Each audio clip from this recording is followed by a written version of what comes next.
Animé par un profond patriotisme et un amour indéfectible pour sa terre natale, Amour Bekalenze, fils de la province du Moyen-Ogooué, plus précisément des départements de la Banga-Bigné, de l'Ogooué et des Lacs, a toujours été un défenseur engagé.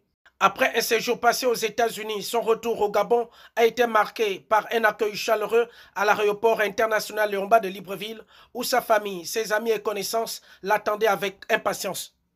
À cette occasion, Amour Bekalenze n'a pas manqué de prendre la parole pour rappeler une nouvelle fois la situation difficile que traverse le district Ebela Banga. Ebela Banga, c'est l'un des plus grands districts du Gabon. Mais quand vous arrivez à Ebela Banga, vous allez pleurer. Pas d'hôpitaux. Ebela Banga n'a rien.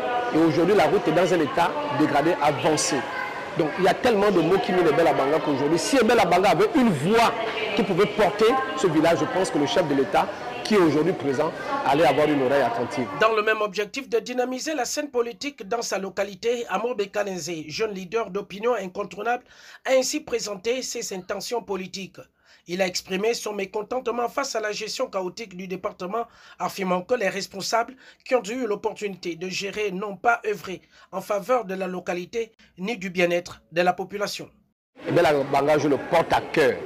C'est pourquoi j'ai décidé d'accompagner ou de soutenir Ebela Banga aux législatives, donc à la députation. Parce que je crois que ce village ou ce district a besoin de fils dignes. Et je pense que ce village doit compter maintenant sur ses vrais fils. C'est pour cela que je me porte candidat à l'élection législative prochaine au compte de Bifuna Banga. Et je pense que je peux compter sur le soutien de ma famille, de mes amis. Il estime également que le président de la transition et chef de l'État, le général de brigade, Brice Clotaire Oligui Nguema, devrait poursuivre son travail pour le Gabon afin que le rêve des Gabonais se poursuive. Selon lui, le président a déjà amorcé des réalisations importantes pour le pays et il est crucial qu'il continue. Sur le chef de l'État, il a été question, tout le monde parle de Moïse, mais tout le monde sait que Moïse n'a pas vu la terre promise. Alors, nous ne voulons pas, nous Gabonais, avoir le sentiment d'un travail inachevé. Vous avez commencé un travail, je vous invite vivement, cordialement, amicalement, respectueusement, à parachever le travail que vous avez commencé. C'est pour cela, moi personnellement, avec tous les miens, nous allons faire une motion pour engager le chef de l'État présentement à continuer l'œuvre qu'il a commencée afin de voir comment cette transition va arriver à son terme. Parce que la transition n'est pas terminée.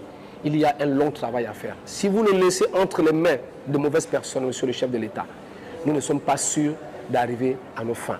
C'est pourquoi je dis que tous ces Gabonais-là qui aiment ce pays et qui veulent garder leur liberté, il est temps d'aller défendre cette liberté au niveau des institutions et des instances internationales et nationales où le Gabonais normal pourra dire non à l'esclavagisme, oui à la liberté. Peut-être que le département de la Banga-Bigné a enfin trouvé son Josué en la personne d'Amour Bekalenze. Ses ambitions sont claires, sortir de la localité du marasme social et économique dans lequel elle se trouve actuellement.